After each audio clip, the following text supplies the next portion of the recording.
So we're going to now move on to the income statement, and I'm going to speak very generally here and sort of talk about each going line item by line item and giving the overview. But keep in mind that we'll be going through a number of examples.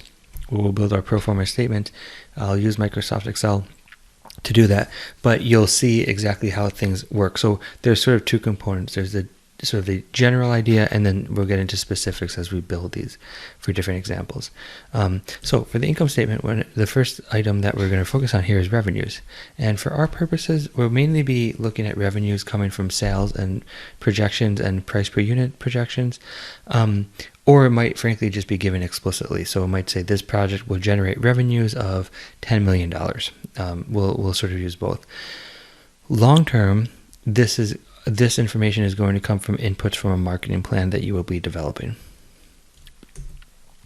When it comes to expenses, again, for our purposes, we're going to break these down into variable costs and fixed costs, where variable costs are going to be dependent on the number of units sold. That's why it's variable. Fixed costs are independent on the number of units sold. So regardless of what you sell, fixed costs exist. You could think of examples with fixed costs being a lease on a building. You can't really... It's not dependent on how much you sell. You owe money on that lease regardless. Variable costs could be the cost per unit, right? So it might cost you $2 to build a unit of whatever it is you're selling, and if you make more of them, you're going and sell more of them, which is good, but your variable cost goes up because you're still $2 per unit. Long term, our variable costs will be coming from your operations plan. The fixed costs will be coming from the marketing plan, the operations plan, an HR plan, and perhaps some other areas that you'll have to deal with as well. I want to keep depreciation very basic for right now. I'm going to have a separate section only on depreciation that we'll talk a little bit about. But for now, the key thing about depreciation, thinking back to your accounting class, depreciation is a non-cash expense. If all we care about is cash, you may be wondering, why do we care about depreciation? Depreciation was going to have an impact on taxes. It's going to reduce your taxable income. Therefore, it's very important that we pay attention to depreciation. And there's two methods that I like to teach. There's the straight line method, which is very simple. And then there's a method called Modified Accelerated Cost Recovery System, or MACRS. The reason why the MACRS is important to me is it's an IRS concept, and what I'll show you is the difference between straight line and MACRS is you can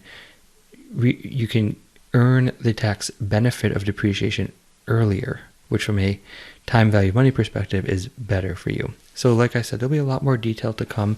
Right now we're only mainly focused on building the financial statements, the pro formas, and so I want to keep it at a very high level so that you can be very good at building these statements before we start getting into some of these tricky details. Just a small note on interest again. Remember, interest that's paid on loans, or frankly dividends that are paid to equity holders, are managerial decisions. In other words, how do I choose to distribute cash between my debt holders and my equity holders is up to the managers.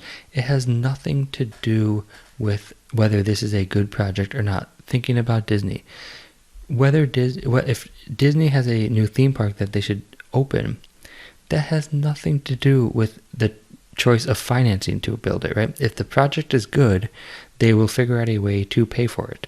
We want to keep these costs separate, and so we don't want to include the interest as a cost when we're evaluating a project. If the project is determined to be acceptable, you should take it.